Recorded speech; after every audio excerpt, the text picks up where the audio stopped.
a marketing company called Favor One, where we host marketing events. And honestly, at the age that I am, I'm first giving God all the praise. Right. I am, my grandmother's a pastor, so I have no problem speaking about God in any type of form or fashion. And at the age that I am, a lot of people do. You don't hear too much of God at the age of 21. You don't hear too much of God at 20. And I have no type of shame in my game at this point. Right. Just because of what God has done for me, I cannot sit here and just not give him the praise and glory. I came a such a long way. In 2014, I got into a car accident that basically changed my life. And at that one point in time, I thought I had new life on what it was and how it was going to be until I got into that accident, and it kind of basically matured me and made me to the person who I am today. So I have so much to be grateful for, from my family to what I've done to what I'm getting ready to do. I mean, there's so much to be grateful for. So I give God, first and foremost, before I even start even speaking, give God all the praise. Right. I am what Mr. Simpson Muse called the face of the millennials, and to be honest, at the age that I am and at the rate that I see people at my age going, it's kind of surprising. Not everybody is on the level of maturity. Not everyone of my age is on the level of respect. Not everyone is on the level of basically being who they are because of peer pressure or whatever the case may be. And yes, I came from Prince George's County. I went to Gwynn Park High School, graduated in 2014. And I experienced a lot in the way of not only just peer pressure, but just kids trying to fit in so much, they don't know who they are at that point. And I knew that I wanted to be different because of the fact that I knew I wanted to be somebody. I knew that I wanted to do something, strive something, to be something, to do something that's going to change other people's lives as well. It's not always about yourself. You know, you always got to think outside and to help others as well. And so just to be able to have the opportunity to just speak to everybody on our generation, it's amazing. And there's so many people out there also, I gotta give credit to the other side of my generation where they actually know where they're gonna go. They're in college and they're doing this and they're doing that. They have 2-3 jobs working here and there. And the thing I really wanna see in a change for the millennials is honestly their attitude.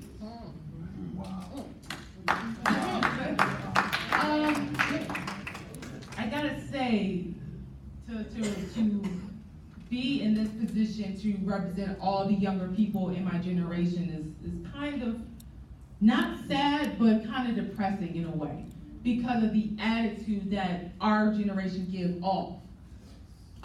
It's a lot of talk back. It's a lot of, I do what I want to do, pants hanging, sagging all the way down. And trust me, I don't like that.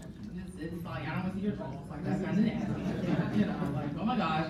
But, you know, pants sagging all the way down to their feet, and oh my gosh, I gotta be like this. I gotta be loud, obnoxious, wearing half shirts, and, you know, all these things to prove something to somebody else, to get that validation from somebody else. And I really want to speak to the millennials and saying that you don't need that. You don't need validation from somebody else. You don't need proof to show somebody else that you are somebody. As long as you stay and speak within yourself and you continue to keep focused and you continue to keep God first, everything should work out. Right. And see, even people who go to church don't like to talk about church Monday through Saturday. But when Sunday comes, it's all about praise, praise, praise. What happened to Monday through Saturday? See, praise of God got to be an every single day type of thing. You can't just stop for one day and then not stop the next 6 days.